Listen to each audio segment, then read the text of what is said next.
Ladies, gentlemen, and others, my name is Dan, the voice behind that Kaito Dan, and welcome to my review for RWBY Volume 8, Episode 8, Dark. But before we get started, as always, please make sure you watch the episode first on roosterteeth.com to support the show and avoid spoilers. It's so good to be back doing these again after the hiatus break, especially after I had a recent run-in with the you-know-what virus, which did put me on the shelf for a bit, so yeah, no fun at all. But what is fun is the fact that we're finally here to talk about not only Volume 8's return, but also RWBY's 100th episode. It's wild to think that what started out as one man's pet project turned viral hit has now reached such a massive landmark, especially as someone who was there from the start, watching the series grow to what it is now. So before anything else, I just want to say a big congratulations to all members of the RWBY, past or present, for reaching 100 episodes of this fantastic show that I love so dearly. Thank you, and here's to the future.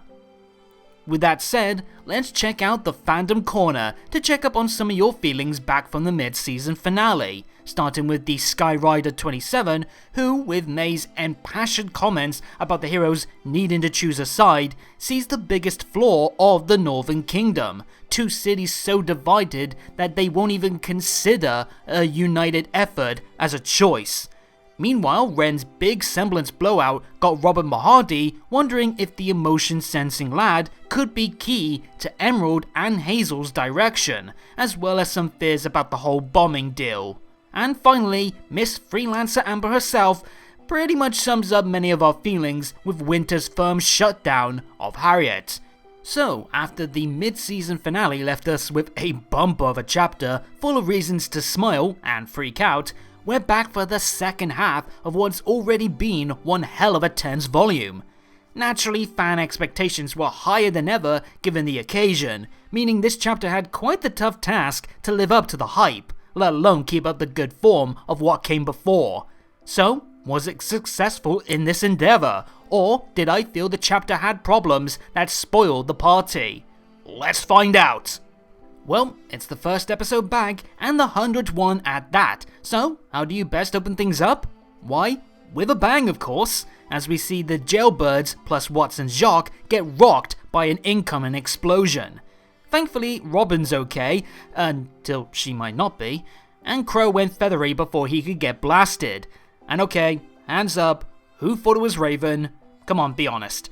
I admit I did double take myself, but then I noticed the tougher feathers on its head resembling Crow's spiky locks, and I realized what was going on. No sign of Watts or Jacques though, but we'll discuss that more later on.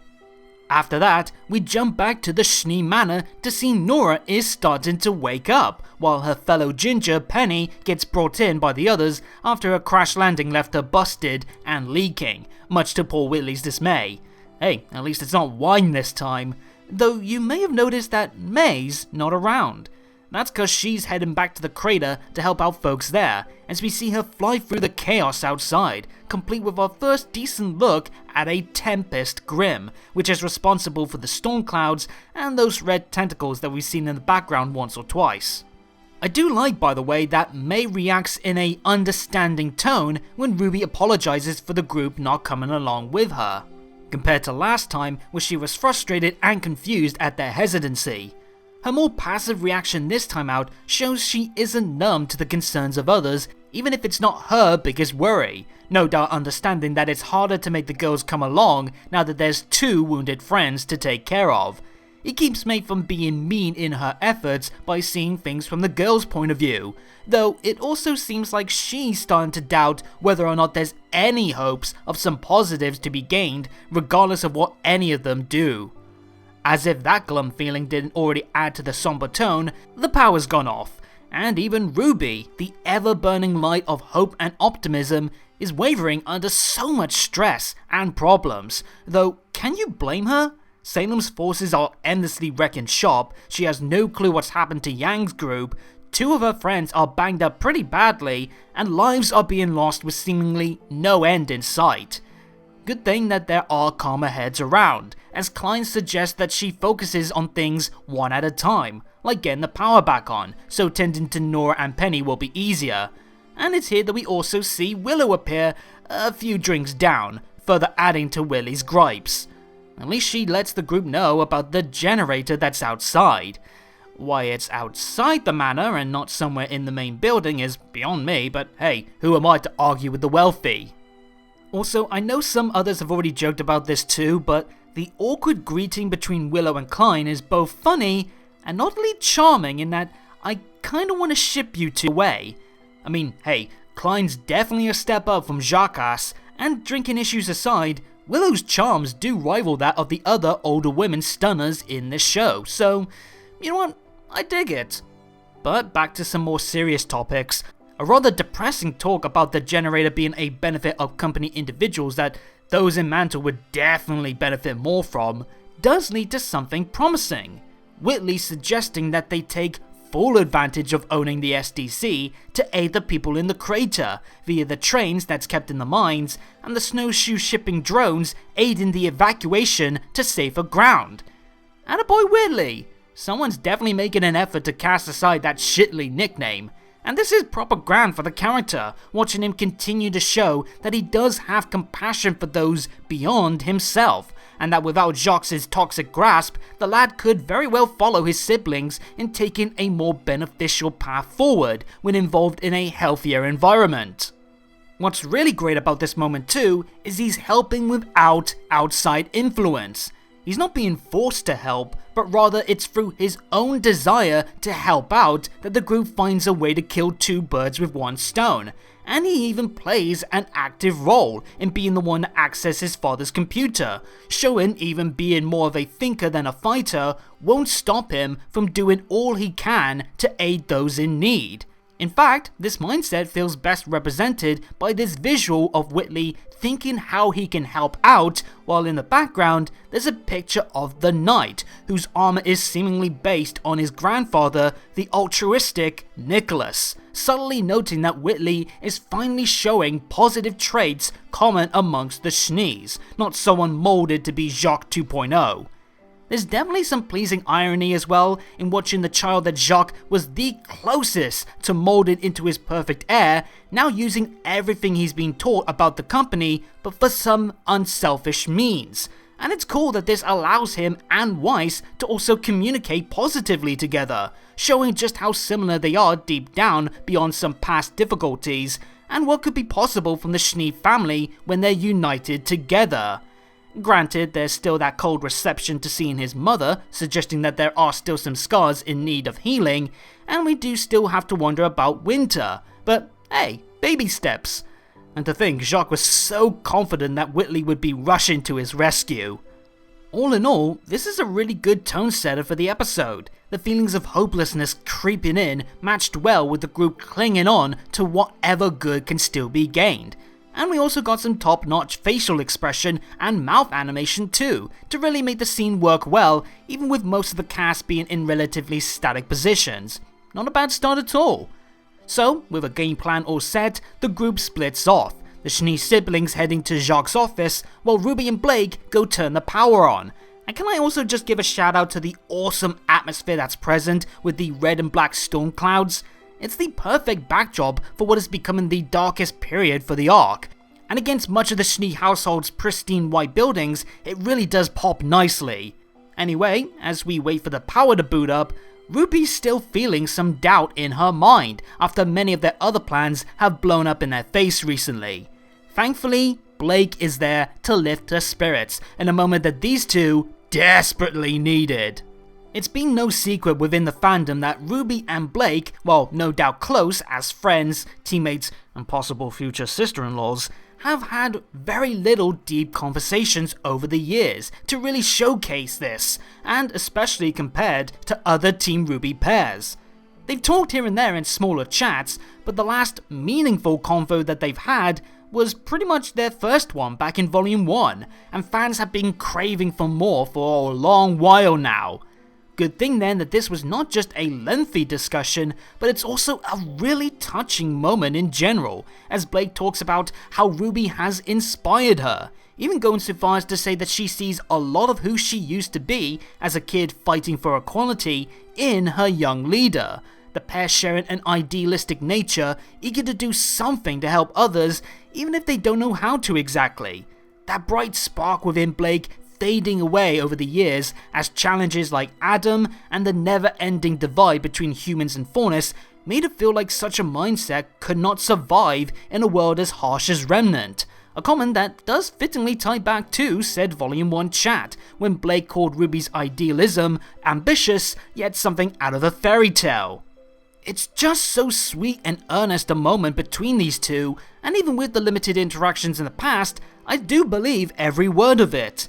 We know Blake was passionate to improve the world even as a kid, and it's not hard to imagine the strain that time and Adam's influence could have on such a resolve, so I can totally buy into her feeling that fire return the more she sees RWBY prove such a noble soul could persevere. Obviously this would be more impactful if we had more interactions in the past to see this influencing bond flourish for ourselves, but still what we get here is enough to still showcase what ties the two together, and RWBY getting her own influencing words of support from someone who has been on the receiving end of her inspiration and is someone who knows plenty about the bad that could come from running from your problems makes the moment all the more rewarding. With strength of heart renewed and the power finally back on, things look to be taking a turn for the better for our heroes, right before it immediately nosedive back into the muck. Cause the Hound has arrived in a very chilling visual. Its arrival alerts everyone at the manor, including Weiss, who heads off to aid her team, though not before having a rather realistic bit of sibling banter with Whitley as he works on the crater support. Back outside, the Hound already proves to be too much for Blake and RWBY to handle, swiftly batting away the cat girl and then pouncing on RWBY before she can eye blast it, though prompts to Blake for being able to hold the beast back before it flies off with RWBY, and here I thought that Yang was the strongest one of the Bumblebee pair. Problems soon start increasing though, when updating about the fight outside causes Willow to flee elsewhere in a panic, and Penny wakes up, but not in the best of minds, the hacked chip's effects causing her to fling Klein to one side before the battle for control causes Penny to unleash a maiden nado that attracts the Hound's attention, causing it to drop RWBY and rend her out cold. Now, if I had a bonus episode award for visual of the episode, it would definitely be this shot of Weiss trying to summon a Nevermore, possibly the same one from Players and Pieces, with its wings branching out behind her, in a shot that's super striking and very symbolic, given Weiss fits that role of the caged bird, broken free type of character. But alas, this stunning shot is fleeting, as the summon is broken by some sentinels, and with the Hound heading inside, it means Blake has to fend off the swarm while Weiss heads after it, which isn't gonna be easy when a new bug pops up, a Senator. Basically an alpha sentinel, but like Blake points out, it's somehow more disgusting than the base version. It's not just freaky though, it's also devilishly hard to hit, with a deadly combo of toxic spit and sharp claws that make it a decent foe for Blake, her swift strikes constantly getting blocked by the bug's own twin blades, and the spit forces Blake to keep on her toes with some nifty clone dodges. The camera work is also really great too, as is the overall pacing. Very sharp and mixing in some well-timed angles and slow-mo to make it all the more nail-biting. Eventually though, a big hit does rock Blake and she almost ends up becoming bug food, but RWBY comes to her rescue. While this has been going on, inside Penny is still struggling for control, but comfort comes from Nora, who helps Penny overcome this manipulated part of her by recycling the advice that she got to not forget about the rest of her, which does help the Robo-Girl calm down, at least for now. I'm glad we're starting to get Nora back into the game, and even more glad to see her immediately show one of her traits that makes Nora one of my favourites, her supportive heart. It's perhaps her biggest attribute next to her strength and zaniness, and yet it's something that I've seen a lot of fans, and even Nora herself, not value. So seeing Nora, even in a weakened state, still do her part to aid another, someone else as well who's dealing with self-identity issues, makes for another tender moment in this episode that I very much enjoy. Even with me being a little bit surprised to see Penny managing to fight off the hack, at least momentarily, so soon after it felt like the chip was already too strong for her back at Amity. Someone who isn't calm right now though is Willow, who has ran into her room and good lord, how many bottles do you have on your desk, madam? Sheesh. I mean, I know Willow has a drinking problem somehow worse than Crow did, but that's just... it's rather concerning and very heartbreaking at the same time. Though on a lighter note, it's sweet to see that she has pictures of her kids in her room. But just when it looks like she's about to drown her fear through a bottleneck, she calls Weiss just before the hound gets the drop on her, only for the beast to once again go back on the hunt for Penny. Turns out, Willow's hidden cameras that she placed around the house to protect her family from Jacques is coming in handy once again, and now it's alerting her to a very worrying problem. The hound is drawing near to Whitley. See, the hound is following the scent of Penny through what's essentially the spilled blood that we've seen around the place, and not only has that been stained on Ruby and Weiss, it's also on Whitley, who, while working on the crater plans, does ignore Willow's calls, not up for listening to his mother right now. But he does duck away just in time to avoid the hound seeing him when it comes inside.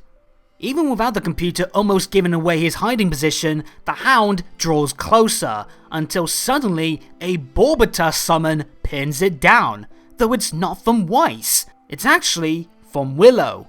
I mean, after all, the glyph semblance, summons included, is a hereditary trait of the Schnee family, all of them, and we already know that it's shared by Weiss and Winter.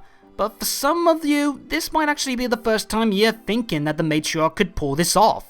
For others though, like myself, we knew that Willow could do this after it was first shown off in the DC Comics, during an alternate retelling of Weiss leaving Atlas in Volume 4, having to first overcome her mother in a battle of summons.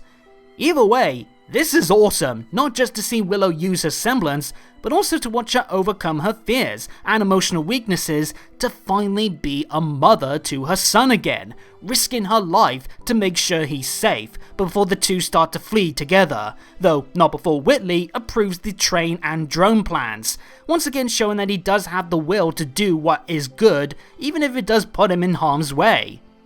The chase is on, and the music really ramps up the desperation and intensity tenfold with some very killer string work that increases the tempo as the hound draws closer and closer, only to be blocked off by Weiss's ice wall, proudly saying that she didn't forget them, putting action to the promise that she made with Willow to not leave her brother behind. And boy, it's just so pleasing to see the pair of them smiling her way. This episode is such a massive chapter for the Schnee family arc, and each of these three have been taking great strides forward in just this one episode in supporting each other and rebuilding many of the broken bridges that have kept them so divided. The only lingering thread now is, will Winter be able to lend her part into reforging this once fractured family, or will her mission lead to events that, well, might make this happy outcome be unfulfilled? Oh, but the hound hasn't stopped its hunt. The beast trying to claw its way through the ice wall forces Weiss to stand alone while the others look for safer ground. But soon, everyone is alerted to a scream, as Penny's once again overtaken by the chip, which I'm actually glad to see. It is too soon to have Penny fully ignore the hacking for good, especially after just the first attempt to comfort her, and that wasn't from RWBY.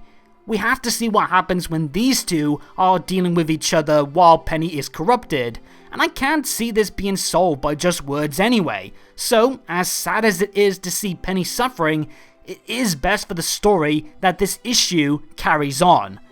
Oh, and poor Klein gets shoved again. I hope he still has workplace insurance. What's extra concerning about this though is that when a confused Whitley asks what she's doing, Penny responds with she has to open the vault and then self-terminate. That's kinda surprising, as well as worrisome, as I figured that Watts would simply have Penny be forced into serving Salem, maybe even replacing Cinder as a more controllable maiden proxy. But the fact the orders include for Penny's destruction suggests that they want this piece completely off the board, even if the power still passes on to someone else, maybe even one of Penny's allies, most likely RWBY, if she's still able to think of them in spite of her body being controlled.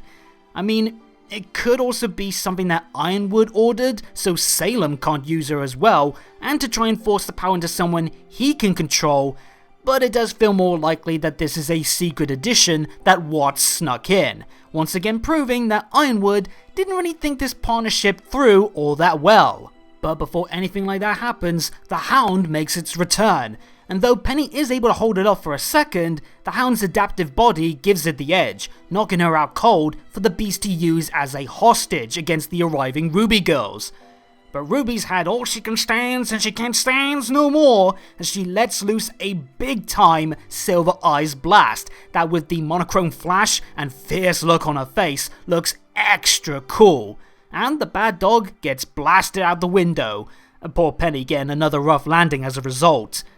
But they're not out of the woods just yet, as the Hound survived the blast, crawling its way back up to reveal there's a person bonded to the Grimm.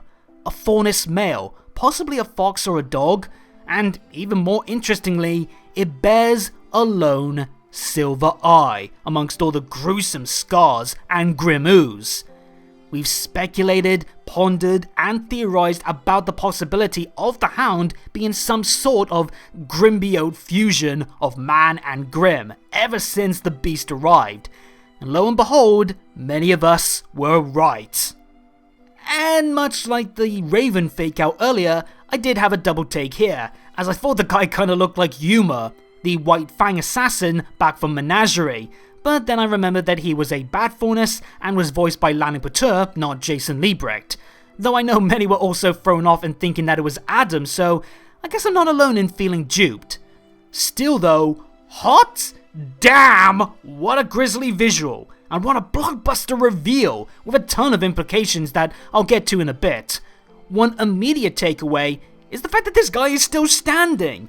He just got blasted by Silver Eyes, a power that has turned giant beasts to stone and wiped out hordes of powerful Grimm. Yet here it stands with little to no damage. Even the head is still attached and easily snapped back on like it's a blown off hood in the wind. This is the reason for such a twisted creation. Salem has once again proven herself a devilish master tactician, as she's taken the Grimm's biggest weakness, the Silver Eyes, and turned it into its biggest shield. As with a silver-eyed host body, it seems that this particular Grimm can withstand the blasts, robbing the heroes of its surefire way to wipe out the monsters, and in very horrific fashion too. The faunus's wounds and broken speech clearly suggesting that the process was as torturous as it is effective. And I love it! Salem just keeps excelling as this queen of corruption, a whiz when it comes to creating plans to weaken her foes, making it all the easier for her to sweep on through in commanding fashion. And this is her most terrifying move yet, especially when this already hard to kill beast now looks to be invincible, prompting the girls to back up and ready to fight to the bitter end. However, the blast did remove some of its protective grimness and allows for Whitley and Willow to drop a statue on it, the weight and impact crushing the host body, and the Hound is finally slain. But its impact will definitely live on for a long time, as RWBY is stunned by the true terror it reveals. Salem is now forcing our heroes to possibly kill innocent lives to fight off her forces. And worse still, other silver-eyed warriors like herself could be turned into one of these beasts, including Summer. I'm willing to bet cold hard cash that a future Grimbiote will have Summer as a host body, and she might not be the only one that we're familiar with to some extent be fused to one of these Grimm, as we could also maybe see Maria's father, the warrior in the woods from the fairy tales of Remnant, and maybe even the two kids from one of Ozpin's past lives. different people tied to our heroes in one way or another that the reveal of them as this new Grimbyot would no doubt shock and crush their spirits, RWBY especially with Summer, and I cannot wait to see what a reveal will do to her, perhaps giving us that long-awaited true breakdown moment. Now, I have seen some folks be pissed or let down that the Hound is dead so soon after its debut, many thinking that it would be a long-term enemy, as well as it being another elite Grim fended off by a silver-eyed blast, as well as a statue of all things. Personally though, I can't fault them for feeling this way, but it's not a mindset that I share. For one, like I said, the Silver Eyes did pretty much nothing. It wasn't just a case of boom, solar flare, and we're done. There's more to its defeat than this power being used again, so it's not as one note easy as some are stating. Next, the statue smushing. Isn't it an undignified way for the Hound to go after it looks so menacing and so invincible? Possibly, but it does show that you need to remove the host body, in this case via pancaking, to stop the Hound. And that was only possible after it took a strong silver-eyed blast, so again, there's more layers to this killing blow than just its surface level aspect. Then we have frustrations over the Hound being dead already, and I will admit I am shocked that it didn't last the full volume. But if my talk about other possible host bodies didn't already suggest enough already, we're not likely done with these fusions, especially because Salem herself called the Hound an experiment. So not only are we likely to see more Grimbyotes, they may even get stronger, making it harder to kill, and seeing how tough it was already to cope with just one single experimental foe, I can't imagine what will happen with a larger, stronger group. And to me, that's even more exciting than just having to deal with one of these demons. So all in all, I do have zero issues with how the Hound and the fight itself met its end. A chilling climax with ripple effects that's bound to echo on for some time, leading to some tasty dramatic prospects. Sadly though, this is not where the episode ends. Yeah, if I had any real major issue with this episode, it's the fact that the final sequence is back at the prison, where we see Cinder recover Watts, curiously saying as well that she has some questions that she wishes to ask of him, a detail that obviously will play its part soon enough. But after such a rush of high danger and jaw-dropping reveals, wrapping up the episode here, and not with the broken remains of the Hound, didn't really feel as strong a note to end the episode on as it could have been. Maybe bump this up to immediately after the first explosion or somewhere later in the episode, that way it can play out as normal without robbing the episode of its strongest possible conclusion. Though before we jump into my full thoughts, we also don't see Robin, Crow, or Jacques during this moment, and thanks to this guy who thought it was a good idea to use a rocket launcher to arrest someone, the room gets blown up a second time, which makes it even more unlikely that someone was able to survive that. But I don't see this being the end for Crow or Robin, as they still have more to offer to the story, and this would be a rather unceremonious end for the two. Jacques though? Who knows? At this point I can't think of much left that he could offer to the narrative, especially with his family starting to shine without him, though I would prefer him to rot in jail for what he's done. Regardless, good Lord Almighty, the RWBY just can't help themselves by going gold with a horror-themed episode, huh?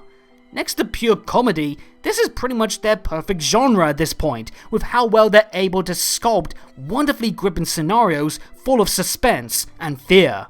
What's really great about this episode in particular is how different it feels compared to past horror-style chapters, via its directive approach and the parts that it had to play with. In the past, we've seen the heroes faced with a shrouded nightmare horror returning to haunt once again, and a slow burn psychological nightmare whose terror was felt even before we saw the beasts. Those scenarios definitely got its biggest dread-filled moments in the build-up to the actual fight for survival. This time though, the threat level felt longer lasting, profiting from having more people viable to be actually in danger, and the stakes rarely declined, even when it looks like the heroes are starting to turn the tide with different challenges constantly crashing down on them. Granted, everyone does survive for now, But the episode certainly wasn't lacking in moments where things could have gone south, and that's to the show's benefit. It wasn't just one danger to overcome, but a host of issues, and the cast being super vulnerable that kept the suspense level high across a full scope of an episode. The Hound by itself made for a perfect nigh invincible slasher villain, once again expertly animated to remain non-stop dangerous even when just sniffing out a trail. Meanwhile, the Senator was a brief but still entertaining mid-boss level fight, and along with Penny's moments of corruption, both gave us more reasons to worry while also distracting us from thinking about the Hound, making its next aggressive strikes from out of nowhere feel all the more impactful. What also aided the scares was the fantastic score work, with some of the best string work in the series, perfectly catering to the intense action as well as the quiet moments of wavering calm. Not to mention that chilling quiet piece once the Hound was slain that has some pretty dark lyrics, giving further harrowing weight to an already powerful moment. But it wasn't just the scares that was strong in this episode. We also got a lot of tender, quieter moments that did give us time to breathe amongst the thrills and fears, and did wonders for some of the cast. Ruby and Blake's bonding chat finally gave us a deeper look at what their bond can offer to the other, while Nora made her return with more of her tender kindness in a moment super key to both redheads. And pretty much every interaction involving the Schnee family was solid gold, creating plenty of heartfelt glimpses and a more promising future for them all, which, amongst all the chaos, also added the scares, as we feared that such happy times was only leading to further tragedy. And need I say more about how jaw-dropping some of those last revelations were? Expertly delivered shocks that further cemented the episode's legacy as a monumental chapter, full of reasons to come back for another watch, and I pray that the aftershocks will be just as massive as this was entertaining. Again, my biggest gripe would be the misplaced ending scene, which did no favours to both scenarios, and I will also admit that there are some raised eyebrows over Penny not being fully corrupted already when it felt like that was the case after the stuff at Amity Arena. But these are nowhere close to overtaking all the many positives that this episode had. Personally, I would still say Alone in the Woods with the stuff going on at Brunswick Farms is the best horror-focused episode of RWBY so far, as the build-up to the apathy was near flawless. But don't let that fool you into thinking that I didn't think that this was a blockbuster chapter that had me gripping my chair pretty much from the word go. And now we have the episode awards, starting off with the scene of the episode. Quite a few strong contenders both in terms of the scares and cares, but I would be hard-pressed not to give it to the Hound's reveal, a moment that by itself is striking as all hell, but its biggest impacts will definitely be felt for some time. Character of the episode also had some good picks. Blake showed her heart and bravery very well, while Weiss was a proper badass, and even the Hound could steal this one as the episode's bone-chilling lead terror. But I think it's time that we reward Whitley for his kindness, forward-thinking, and boldness by axing the Shitly nickname and give him this award. And finally, my voice acting gold star goes to Caitlin Glass. The likes of Howard Wang, Aaron Zek, and J. Michael Tatum were all on their A game for this episode, but I want to give it to Caitlin because of how perfectly she embodied the episode's scares through her very believable screams and panic stressing out. And so, Volume 8's return came and went, and boy was it a thrill ride.